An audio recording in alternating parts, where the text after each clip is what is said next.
Welcome to the FT. Very unfortunately, my colleague David Oakley, who was going to be speaking, got taken ill today. So you are getting a brief introduction to this subject that comes straight from the heart.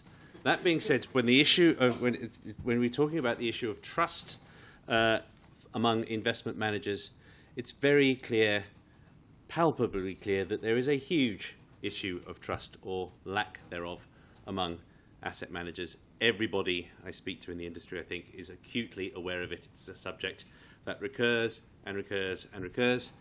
And it's not just a matter of opinion. You can see it in the very high levels of cash that many investors are holding around the world. Despite these great QE-driven rallies in markets we've had for the last 5 years, lots of people are opting to sit out.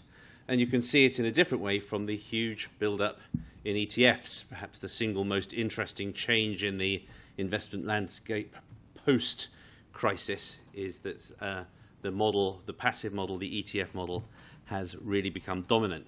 Now, why is there a lack of trust? I mean, the simple answer is usually the right one. 2 crashes in a decade will do that. People will not feel wild about entrusting their money to investment managers if they've seen losses over the course of a decade.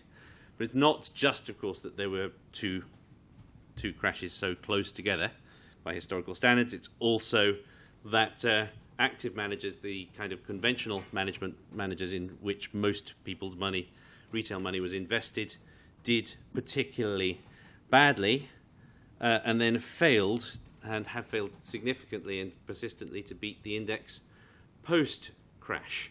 There's a very nice line that Andrew Haldane of the Bank of England uses, that there is now really a squeezed middle in asset management. These are active funds that typically hold about 100 stocks that are broadly in line with an index but trying to beat it, charging active fees, totally squeezed in one direction by new models of alternative management, of more aggressive attempts to beat the market hunt for alpha, and squeezed from the other direction by much cheaper beta.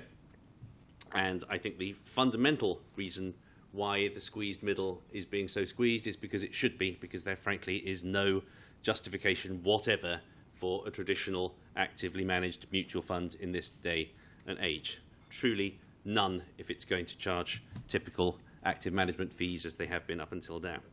So, how would I deal with it, having only had the chance to skim what looks like an extremely interesting report from Meridian? How would I deal with it? I would make 3 points. First, squeeze the middle even more. Either you're active, really active, not comparing yourself to the benchmark, seriously going out there, taking risks, using concentrated portfolios, whatever, trying to actually find those anomalies in the market and make money, or you are minimizing costs and offering beta. The huge majority of people obviously should be largely in passively managed funds. We need active management. The active management needs to be truly active, have no interest whatever in classic closet indexing. Secondly, reduce fees. You could get away with charging fees in a long bull market where returns continue to be as good as they were year after year. Now it's the Warren Buffett point: when the tide goes out, you can see who's wearing swimming trunks. Fees matter more than they did before. It is simply not possible for the industry to maintain anybody's trust while they continue to attempt to charge the fees that are typical. And third, be transparent. Show that you've done these things. So publish active share on portfolios, for example. Do what's necessary to show that you have that you are actually doing something that has a chance of succeeding with investors' money, and also demonstrate to them that they're getting value for money, that their fees are as low as they could be. So again, my 3 points, and I'm sure Meridian has given this much more detailed thought and will give you much more detail. First of all, give up on an old failed model of attempting to beat the market while charging large, hefty fees and still being largely diversified. It's just not a defensible method of managing anybody's money. Secondly, pay yourself less if you want to maintain trust. And third, show that you've done it.